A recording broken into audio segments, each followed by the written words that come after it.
And these motherfuckers actually would come in my area and say I need X, Y, and Z. Great. Where's your paper? Where's your paperwork? Yeah. Where are your triplicate request forms? Yeah. Where's your triplicate request forms? Yeah. And they're looking at me like, yeah. Just give me the part. No. No. It's like, and I would tell them, come back when you have your forms. Right. And Okay.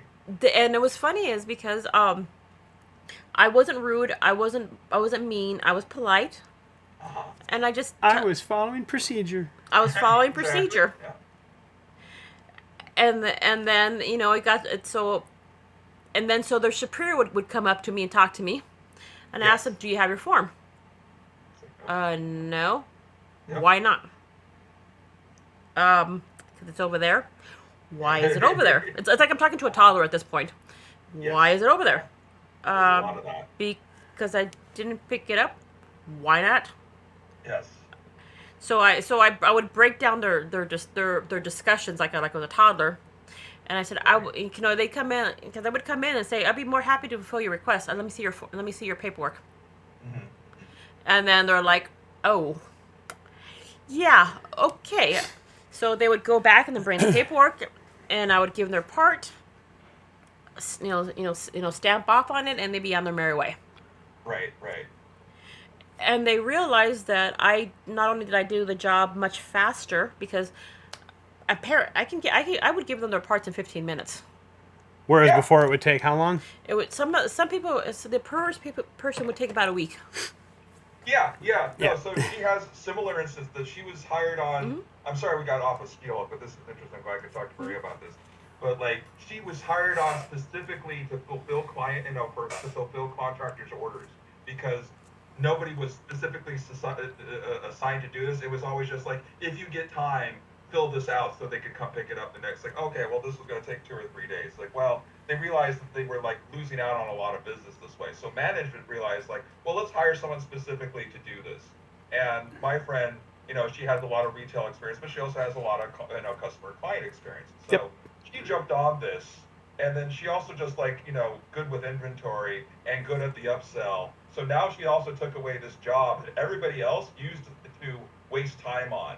It's like if you didn't want to work, Maria, you can appreciate. If you didn't want to work, you would say, "Oh, I'm pulling a client's orders," and basically you just went in the back and you fucked off for like 20, 30 minutes or whatever, Mm-hmm. and it would eventually get done, but it was not a high priority.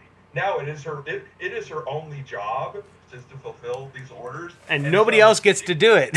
Oh yeah, so nobody else gets to do it. You got it, Lee. Yeah, nobody else can say that. It's like, well, so so there's a certain level of resentment from the people. There weren't a lot of people, but she says it seemed that there was more than a few who used this job to just like screw off and be Yep. lazy, And now everybody has to do their job, just focus on their job because this job is now her job, and she doesn't need anybody's help. Yep. That's cool. Yep. But what's funny is now it's gotten to the point where the I have to so when I give over like you said like those orders, when I give over my order to the next person, it has to whatever next process has to be done to it. We have these people that say, hey, Maria didn't give me X, Y, and Z, and I'm not perfect, mistakes happen, not a problem. Right. But so the superior would come in and talk to me, and I would ask them, did you check that? I mean, I will give you if I forgot something, I will give you the part, no problem. So I would bring I would check the computer, see how many I'm supposed to have in inventory. I go back to inventory and count the parts, and I say, hey, I have the correct inventory, and I would ask them, did they double count?